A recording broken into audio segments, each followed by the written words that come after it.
عمل کو خراب کر لیتے ہیں، دین سے دور ہو گئے ہیں، نہ نماز فجر ہے، نہ ظہر ہے، نہ عصر ہے، نہ مغرب ہے، نہ عشاء ہے، کچھ بھی نہیں ہے، صرف کمانے میں لگ گئے۔ کیوں بھائی؟ کہ ہمارے پاس 3 لڑکی ہے، شادی کہاں سے ہوگی؟ 5 لڑکے ہیں، کھانا کہاں سے ہوگا؟ ایک انسان کبھی پوری زندگی میں دوسرے کو کھلا نہیں سکتا ہے۔ جو بھی آیا ہے اپنا رزق خود لے کے آیا ہے، کھلانے والا اس کو اللہ تعالیٰ ہے۔ رزق کی ذمہ داری اللہ نے خود لیا ہے۔ کون انسان کو کیا رزق دیا جائے، اس کی ذمہ داری خدا خود لیا ہے۔ اب وہ انسان کو چاہیے کہ ہم کیا کر کے اس دنیا سے جائیں گے کہ کل میدان محشر میں ہماری پکڑ نہیں ہوگی۔ کیا میرے دوستو، دنیا میں جو آئے ہیں نا، یہ آنا کوئی کمال نہیں ہے، ایمان لے کے ہم چلے جائیں گے، یہی کمال ہے۔ بہت اچھی۔ اللہ کے رسول فرماتے ہیں کہ 3 چیزیں وہ چھوڑ کے جاتا ہے۔ پہلا وہ کہ صدقے جاریہ، اگر مسجد بن رہی ہے، مدرسہ چل رہا ہے، یا روڈ بن رہی ہے، یا کہیں ایسی چورائی پر کسی ایسے کام کو کیا ہے جس سے مخلوق کو فائدہ پہنچتی ہے، تو یہ کام ہوا صدقہ جاریہ۔ اب اس کام کو وہ چھوڑ کے مرا ہے، قبر کی دنیا میں گیا ہے، اس کے نام اعمال بن ہے، لیکن یہاں جو مخلوق کو فائدہ پہنچ رہی ہے، مخلوق اس سے فائدہ حاصل کرتے ہیں، اس کا فائدہ حاصل کرنا اور اس کا اجر جو ہے اللہ تعالیٰ اس کے قبر میں عطا فرماتا ہے، اس کو ثواب دیتا ہے۔ نیک صالح اولاد، اولاد کے بارے میں بات آئی، تاری پینے والے نہیں، شرابی نہیں، جواری نہیں، ایسے اولاد تو خود ہی جہنم میں جائے گا۔ نیک اور صالح اولاد یعنی متقی پرہیزگار نمازی ہو، تاکہ فجر میں رب کی بارگاہ میں کھڑا ہو اور سر سجدے میں جب جائے اور السلام علیکم ورحمۃ اللہ وبرکاتہ کہہ کے نماز پوری کر لے، اس کے بعد تسبیح پڑھ کے رب کی بارگاہ میں ہاتھ اٹھا دے کہ مولا، ہم نے جو نمازیں پڑھی ہیں مولا، اس میں جو تو ثواب عطا فرمائے گا، اس کا ثواب میرے باپ کے روح کو پہنچا دے اور ان کے خطا کو تو معاف فرما دے، ان کے لغزش کو تو معاف فرما دے۔ ایسے بیٹوں سے فائدہ پہنچتا ہے۔ بیٹا تو ہر باپ چھوڑ کے مرتا ہے، تو کیا ہر باپ کو اس کا فائدہ پہنچتا؟ نہیں، اسی کو فائدہ پہنچتا جو اس لائق بنایا ہے، یعنی دیندار بنایا، پرہیزگار بنایا، متقی بنایا۔ اب حضور فرماتے ہیں کہ اس کا عمل، وہ کام، پھر آئیے وہی کام پہ جو کام دنیا میں لوگوں کے بھلائی کے لیے کیا ہے۔ جب انسان انتقال کرتے ہیں، کچھ دیر کے بعد ان کو کیا کرتے ہیں؟ نہلاتے ہیں، دھلاتے ہیں۔ وقت نہیں ہے، بس مختصر سنیے۔ کچھ دیر کے بعد اس کو کیا کرتے ہیں؟ نہلایا جاتا ہے، کفنایا جاتا ہے، جنازے کو لے کے چل دیتے ہیں۔ اب جنازے کے قریب جا کے جنازے کو رکھا گیا ہے، لوگ نماز جنازہ ادا کرتے، اس کے بعد قبر میں لے کے قبر کے سپرد کر دیتے ہیں۔ اب اسلام کہتا ہے کہ تم قبر میں جو میت کو رکھے ہو، اس کے اوپر جو تم مٹی ڈالتے ہو تو ایسے ہی مت ڈالو۔ کہو منہا خلقناکم، کہو منہا خلقناکم، اے لوگو، ہم اسی مٹی سے پیدا ہوئے ہیں اور اسی میں آ کے ہم دفن ہو گئے ہیں، اور ایک دن پھر ہم اسی سے دوبارہ زندہ کیے جائیں گے، دوبارہ اٹھائے جائیں گے۔ تو اسلام کہتا ہے کہ پہلے کہو منہا خلقناکم وفیہا نعیدکم ومنہا نخرجکم تارۃ اخری۔ اب وہاں سے لوگ واپس آئے، کچھ ہی دیر میں اس سے سوال ہوتا ہے، منکر نکیر آتے ہیں، سوال کرتے ہیں من ربو کا، تیرا رب کون ہے؟ وہ منکر نکیر جن کو دیکھا، اگر انسان جیتے جی دیکھ لے ان کی صورت تو انسان ہیبت سے مر جائے گا، ڈر سے مر جائے گا۔ حضور فرماتے ہیں کہ ان کے نیلے نیلے آنکھیں ہوتی ہے اور سر کے بال پیر تک پہنچتی ہے، اور ان کا دانت جو ہے بیل کے سنگ کے طرح ہوتا ہے، اور اسی دانت سے وہ زمین کو چیر اور پھاڑ کر کے اس قبر میں داخل ہوتا ہے۔ اس وقت مردے کو جھنجھوڑ کے اٹھایا جاتا ہے۔ پہلی رات ہوتی ہے، پہلی جگہ ہے، اندھیری قبر ہے۔ اب میرے دوستو، ایسے عالم میں ایک بھیانک شکل کا آدمی، ایک بھیانک شکل لے کے کوئی اس قبر میں آ جائے تو کیا حال ہوگا؟ اس وقت منکر نکیر کہتے ہیں من ربو کا، تیرا رب کون ہے؟ اگر مردہ اچھا ہوگا، مردے اچھے ہوں گے، مرحوم اچھے ہوں گے، قبر میں جانے والے نیک ہوں گے، تو وہ کہیں گے ربی اللہ، میرا رب اللہ ہے۔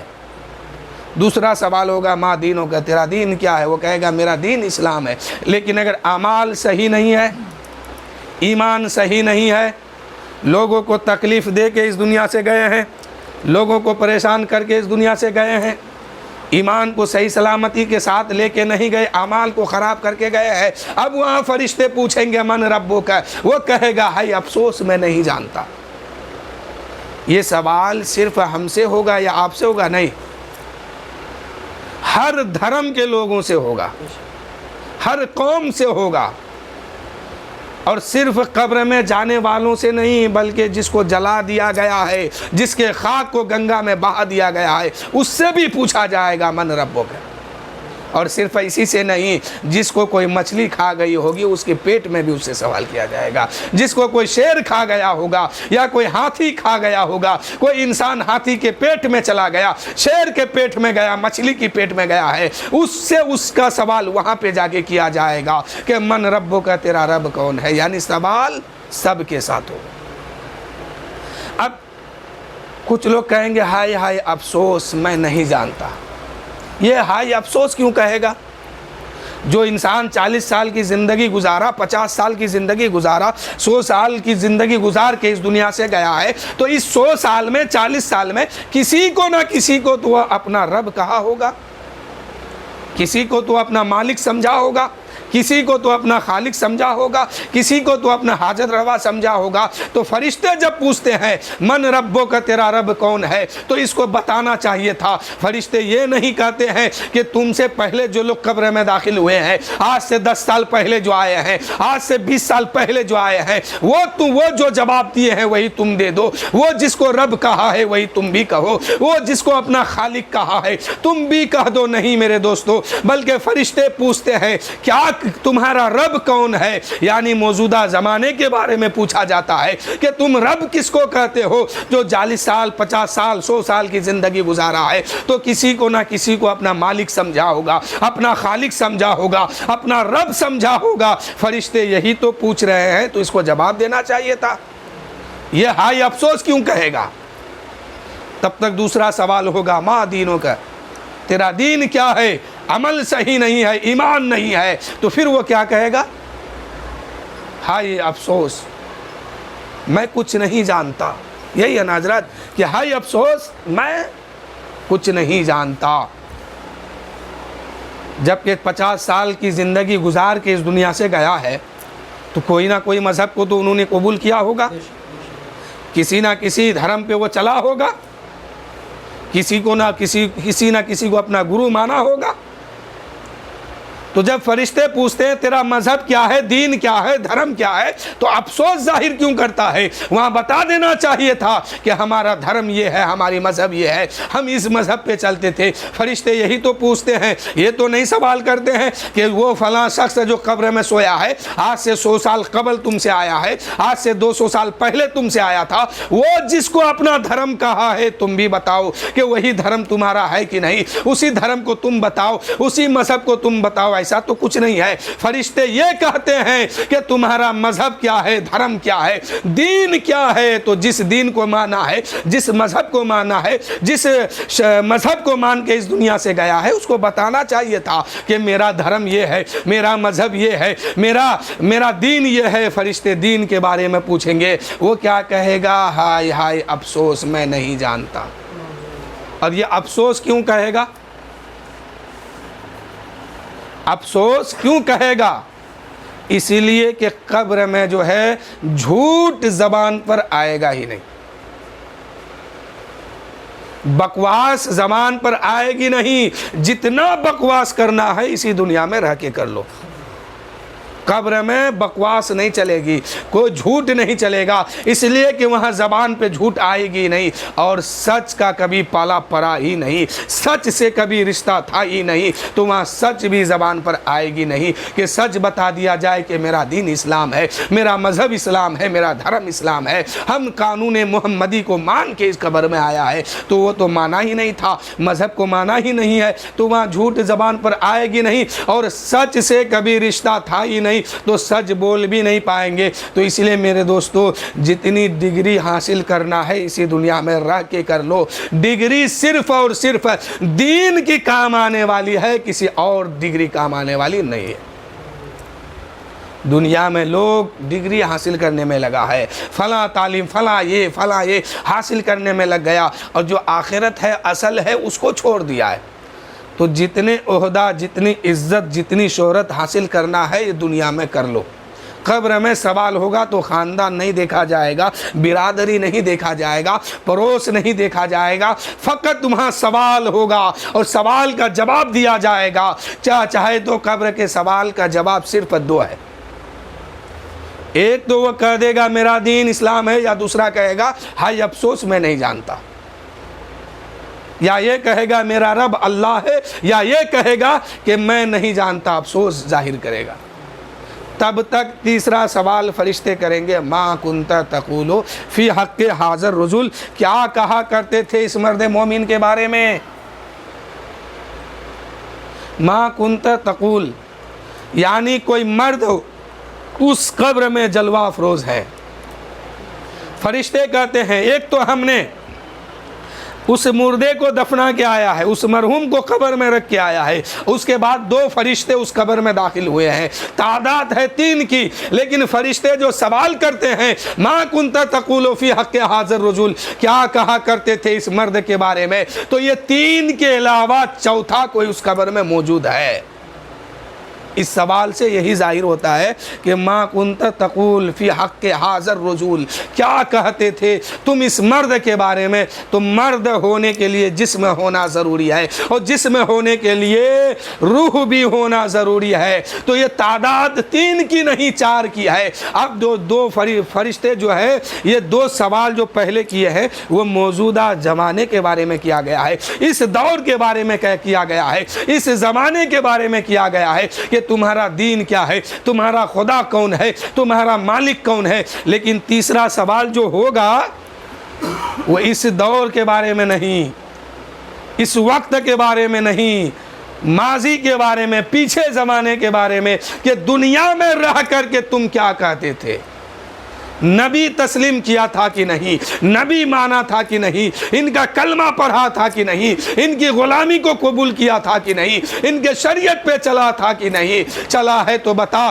اس وقت وہ مردے کہیں گے ھذا نبینا، اے فرشتوں تم ان کے بارے میں پوچھتے ہو، یہی تو ہر درد کی دوا صلی علی محمد ہے، انہی کا کلمہ پڑھ کے میں مسلمان بنا ہوں، اور انہی کو دیکھنے کے لیے میں قبر کی دنیا میں آیا ہوں۔ یہ کون کہے گا؟ جس کے پاس ایمان ہے۔ قبر کے سوال اور اس کا جواب، قبر کے جواب جو ہے صرف اور صرف ایمان پہ رکھا گیا ہے۔ ایمان اگر ساتھ ہے تو وہ جواب دے پائیں گے، اور وہ فرشتوں کے سوال میں کہیں گے ھذا نبینا، اے فرشتوں مجھ سے پوچھتے ہو کہ یہ کون ہے، ارے انہی کا کلمہ پڑھ کے تو میں مسلمان بناؤں۔ اور جو ایمان کے ساتھ نہیں گیا وہ کیا کہے گا؟ افسوس ظاہر کرے گا۔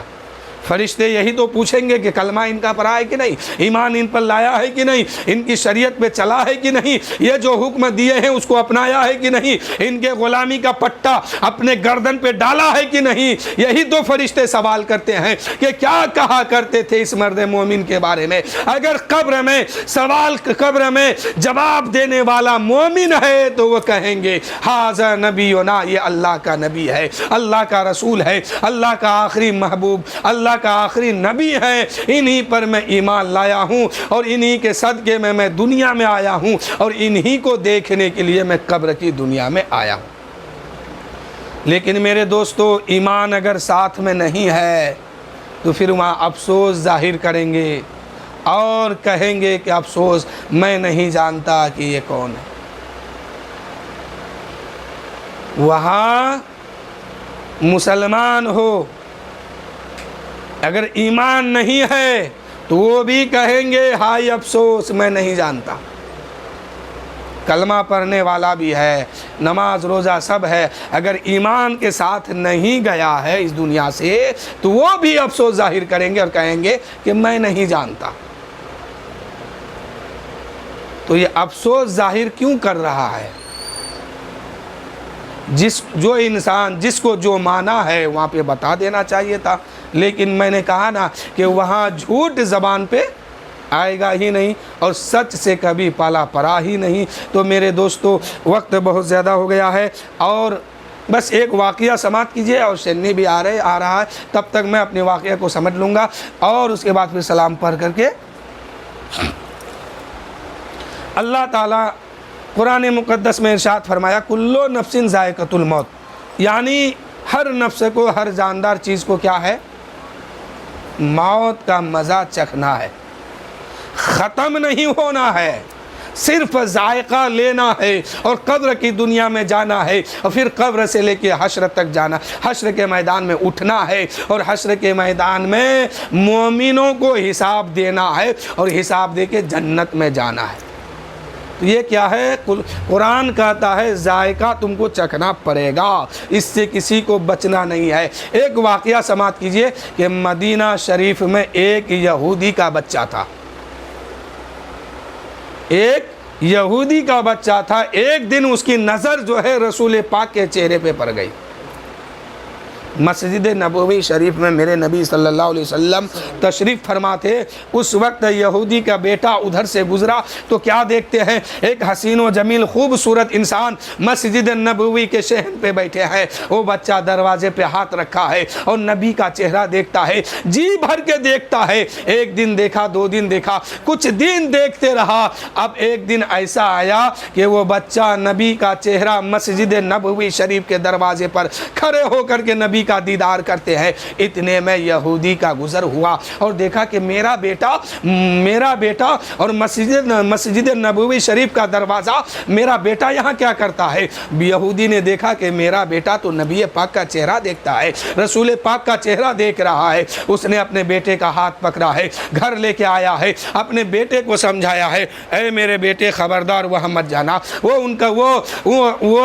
وہاں مت جانا، ان کا چہرہ جو دیکھ لیتا ہے انہی کا غلام بن جاتا ہے، ان کا کلمہ پڑھ کے مسلمان ہو جاتا ہے، تم وہاں مت جاؤ۔ لیکن بیٹا پر تو عشق کا بھوت سوار ہو چکا تھا، بیٹا تو عاشق بن چکا تھا، عاشق نبی وہ ہو چکا تھا، عشق کا پیمانہ اس کے اندر چھلک چکا تھا۔ وہ بیٹا کو سمجھاتا ہے، لیکن بیٹا دوسرے دن جو ہے پھر چھپ کر کے گھر سے نکلتا ہے، اسی دروازے پر کھڑے ہو جاتا ہے اور نبی کا چہرہ دیکھ لیتا ہے۔ اس یہودی نے پھر دیکھ لیا کہ میرا بیٹا پھر مسجد نبوی شریف میں ہے اور میرے نبی کا چہرہ دیکھ رہے ہیں۔ اس یہودی نے اپنے بیٹے کا ہاتھ پکڑا اور گھر لے کے گیا اور دھمکی دیا کہ میرے بیٹے اگر تم کل وہاں چلا گیا تو تمہارے دونوں ہاتھ کاٹ ڈالیں گے۔ اب وہ بچہ رات بھر سوچنے لگتا ہے کہ یار میرے دونوں ہاتھ ہی تو کاٹے جائیں گے، کم سے کم نبی کا چہرہ تو دیکھ لیں گے، نبی کا دیدار تو کر لیں گے، نبی کی صورت کو تو دیکھ لیں گے۔ وہ بچہ پھر گھر سے باہر نکلتا ہے اور مسجد نبوی شریف کے دروازے پر کھڑے ہو جاتے ہیں، اپنے نبی کا چہرہ دیکھتے ہیں، اپنے نبی کی صورت کو دیکھتے ہیں، اپنے نبی کی شکل کو دیکھتے ہیں۔ یہودی کا گزر پھر اس دن ادھر سے ہو گیا، اس نے دیکھا کہ میرا بیٹا پھر سے آ گیا ہے مسجد نبوی شریف میں، اب کیا کیا جائے؟ اس یہودی نے بیٹا کا ہاتھ پکڑا ہے، گھر لے کے گیا ہے۔ اس کے بعد انہوں نے دھمکی دیا کہ بیٹا اب تک تو میں نے تمہیں کچھ نہیں کہا، خبردار آج کے بعد اگر تم چلا گیا تو تمہارے دونوں پیر کاٹ ڈالیں گے۔ کیا کہا؟ تمہارے دونوں پیر کاٹ ڈالیں گے۔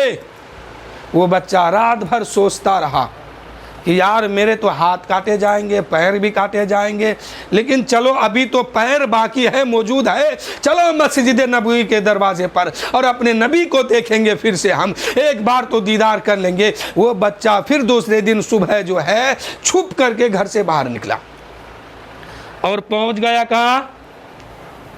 مسجد نبوی شریف میں، اور دروازہ پکڑ کے نبی کا چہرہ دیکھ رہے ہیں، نبی کا مخرا دیکھ رہے ہیں، نبی کی صورت کو دیکھ رہے ہیں، نبی کا شکل دیکھ رہے ہیں۔ یہودی کا گزر پھر ادھر سے ہوا، اب اپنے بیٹے کو ہاتھ پکڑا ہے اور بیٹے کو گھر لایا ہے، مارنا شروع کیا ہے، پیٹنا شروع کیا ہے اور کہا اے بیٹا اب تک تو میں نے تم سے کہا تھا کہ ہاتھ کاٹے جائیں گے، پیر کاٹے جائیں گے، لیکن نہ ہاتھ کاٹا گیا ہے نہ پیر کاٹا گیا ہے، لیکن آخری بات سن لو، اگر آج کے بعد تم مسجد نبوی شریف کے دروازے پہ گیا تو تمہاری دونوں آنکھ نکال لی جائے گی، تمہارے دونوں آنکھ نکال لیں گے۔ اب وہ بچہ رات بھر سوچتا ہے کہ یا اللہ یہ کیا ہو گیا، اب تک تو میرے ہاتھ کاٹنے والے تھے، اب تک تو میرا پیر کٹنے والا تھا، اب تو آنکھ نکلنے والی ہے، ارے آنکھ ہی نہیں رہے گی تو نبی کا دیدار کیسے کریں گے، نبی کی صورت کیسے دیکھیں گے۔ وہ بچہ اسی محبت میں اور نبی کی جدائی پر، نبی کی محبت میں اور نبی سے دوری ہونے کے غم میں، نبی کی جدائی سے وہ بچہ گھر میں تڑپ تڑپ کے رہ جاتا ہے، بیمار پڑ جاتا ہے، عشق میں وہ بچہ بیمار ہے، نبی کی محبت میں وہ بچہ بیمار ہے۔ کچھ دن گزرتا ہے، اس کے باپ نے دیکھا کہ میرا بیٹا کو کیا ہو گیا، اس کو کون سا روگ لگ گیا ہے، کون سی بیماری لگ گئی ہے۔ اس نے ڈاکٹر کو بلایا ہے، ڈاکٹر نے دوا دیا، کوئی فائدہ نہیں ہوا، کوئی آرام نہیں ہوا۔ پھر اس یہودی نے ایک حکیم کو بلایا، حکیم نے بھی دوا دیا ہے، حکیم کے دوا کوئی کاریگر نہیں ہوا ہے، حکیم کی دوا کوئی کامیابی نہیں ملی ہے، حکیم کی دوا کھایا ہے، کوئی فائدہ نظر نہیں آ رہی ہے۔ اتنے میں وہ یہودی اب دیکھتا ہے کہ میرا بچہ اب اس دنیا سے جانے والا ہے، اب دم توڑنے والا ہے، نہ اس میں چلنے کی طاقت ہے، نہ بولنے کی طاقت ہے، نہ کھانے کی طاقت ہے، اب تو میرا بچہ مرنے والا ہے۔ ایک دن وہ یہودی اپنے بیٹے کے قریب جاتا ہے اور جا کے کہتا ہے اے بیٹا یہ تجھے کون سی بیماری لگی ہے، میں نے تو تجھے دوا بھی دیا ہے، حکیم کو بھی بلوایا ہے، ڈاکٹر کو بھی بلایا ہے، سب نے دوائی دی ہے، لیکن کوئی فائدہ نہیں، کوئی آرام نہیں مل رہی ہے۔ آخر بیٹا وجہ کیا ہے؟ کیا تو کسی سے عشق کرتا ہے؟ کیا تو کسی سے محبت کرتا ہے؟ کیا کسی کو تم اتنا چاہتا ہے جس کی محبت میں اور جس کے جدائی میں تم مرنے کے قریب ہو گئے ہو؟ اس یہودی کے بچے نے کہا ہاں میرے باپ، اگر میں بتا دوں تو کیا تم میرے تمنا کو پوری کر دو گے، میرے خواہش کو پوری کر دو گے؟ وہ یہودی کہتا ہے اے بیٹا مرتے وقت تو دشمنوں کی تمنا پوری کی جاتی ہے، اور تم تو میرا نور نظر ہو، تم تو میرا لخت جگر ہو، تم تو میرے دل کے ٹکڑے ہو، بول میرے بیٹے تیرا تمنا کیا ہے، آخری خواہش کیا ہے، میں تمہیں پورا کر دوں گا۔ وہ بچہ کہتا ہے اے میرے باپ میری آخری خواہش ہے کہ میں اپنے نبی کا چہرہ دیکھ لوں، اپنے نبی کی صورت دیکھ لوں، اپنے نبی کا مکھرا دیکھ لوں۔ اے میرے باپ جائیے میرے نبی سے جا کے کہہ دیجئے ایک بیمار دونوں عالم کے مختار چلے آئیے، اتنا آپ کہیں گے وہ چلے آئیں گے، میری خبر ان تک پہنچا دیجئے کہ آپ کا عاشق بیمار ہو چکا ہے، آپ کا عاشق دم توڑنے والا ہے۔ وہ یہودی کہتا ہے اے میرے بیٹے وہ تو نبی ہیں، تمہارے ہاں کیسے آئیں گے؟ وہ تو رسول ہے، تیرے گھر میں کیسے آئیں گے؟ تم یہودی کا بیٹا ہو۔ وہ یہودی کا بیٹا کہتا ہے اے میرے باپ کم سے کم آپ جا کے تو اتنی سی بات کہہ دیجئے کہ ایک بیمار ہے، دونوں عالم کے مالک و مختار چلے آئیے، اتنا آپ کہہ دیں گے وہ چلے آئیں گے۔ میرے دوستو وہ یہودی جاتا ہے، نبی کے چوکھٹ پر جا کے حاضری دیتا ہے، مسجد نبوی شریف کے دروازے کو پکڑتا ہے اور کہتا ہے ایک بیمار ہے، دونوں عالم کے مختار چلے آئیے، ایک بیمار ہے یا رسول اللہ یا حبیب اللہ میرا بیٹا بیمار ہے، چل کے چہرے کی زیارت کرا دیجئے۔ ان چہروں کو جنہیں لوگ قرآن میں والضحیٰ کے نام سے یاد کرتے ہیں، ان زلفوں کو دکھا دیجئے، کالی کالی زلفوں کو دکھا دیجئے، میرا بیٹا مرنے والا ہے۔ اب میرے نبی صلی اللہ علیہ وسلم صحابہ سے ارشاد فرماتے ہیں او صحابہ چلو اس یہودی کے گھر چلو، میرا ایک عاشق وہاں تڑپ رہا ہے،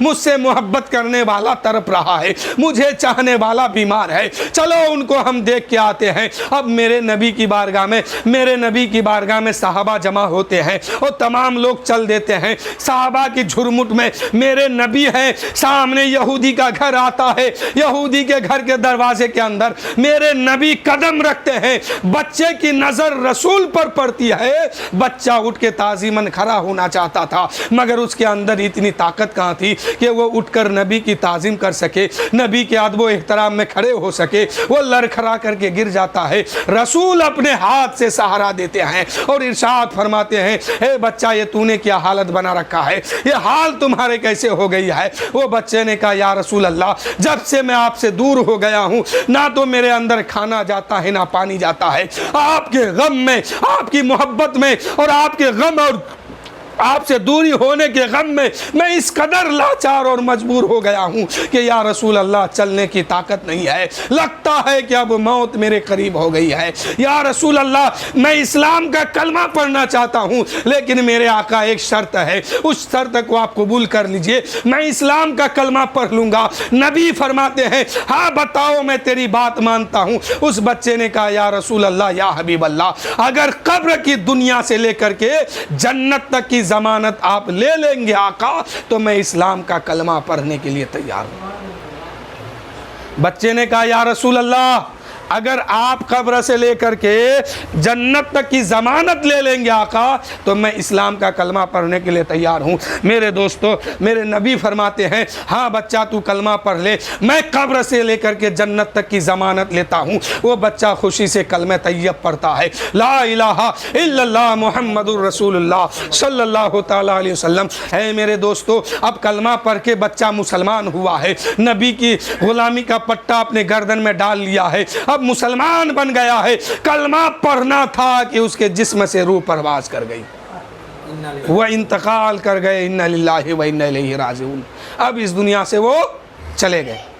اب وہ یہودی کہتا ہے یا رسول اللہ یا حبیب اللہ میرا بچہ ضرور ہے، لیکن یا رسول اللہ آپ کا کلمہ پڑھنے والا ہے، آپ کا چاہنے والا ہے، آپ کے غلامی کا پٹا اپنے گردن پہ ڈال لیا ہے، یا رسول اللہ آپ کے شریعت کو اپنایا ہے، آپ کے دین کو اپنایا ہے، آپ کے غلام ہونے کا صرف حاصل کیا ہے، آپ کا کلمہ پڑھ کے مسلمان ہو گیا ہے، یا رسول اللہ آپ اسے لے جائیے اور اسلام کے طور و طریقے پر دفنائیے کفنائیے۔ میرے نبی ارشاد فرماتے ہیں او صحابہ اس کے جنازے کو لے چلو، مدینے کے گلیوں میں دھوم و دھام سے نکالا جائے گا۔ صحابہ کرام اس بچے کو گود میں اٹھاتے ہیں اور مدینے کی گلی میں لے کے آتے ہیں۔ صحابہ کرام مدینے کے گلیوں میں اس بچے کو غسل دیتے ہیں، اس بچے کو کفن پہناتے ہیں، اور میرے نبی فرماتے ہیں اے صحابہ اب اس بچے کو شان و شوکت کے ساتھ مدینے کی گلیوں میں گھماؤ، اس کو لے کے گھومو۔ اب صحابہ کرام اس بچے کو کاندھے پہ اٹھائے ہیں، شان و شوکت کے ساتھ مدینے کی گلیوں میں گھمایا جاتا ہے۔ اسی بھیڑ میں میرے نبی ہیں، کچھ صحابہ کرام میرے نبی کو دیکھتے ہیں کہ میرے نبی بھی میرے ساتھ چل رہے ہیں، لیکن میرے نبی کے چلنے کا انداز الگ ہے، کبھی انگلیوں کے بل چلتے ہیں، کبھی ایریوں کے بل چلتے ہیں۔ صحابہ کرام نے دیکھا اور سوچا یا اللہ یہ کیا ہو گیا ہے کہ میرے نبی پورے قدم جمائے ہوئے کیوں نہیں چل رہے ہیں، کبھی ایریوں کے بل چلتے ہیں، کبھی انگلیوں کے بل چلتے ہیں، مگر کسی میں اتنی طاقت نہیں تھی میرے دوستوں کہ وہ نبی سے چل کے پوچھ لیتے۔ چنانچہ جنازے کو قبرستان لے جایا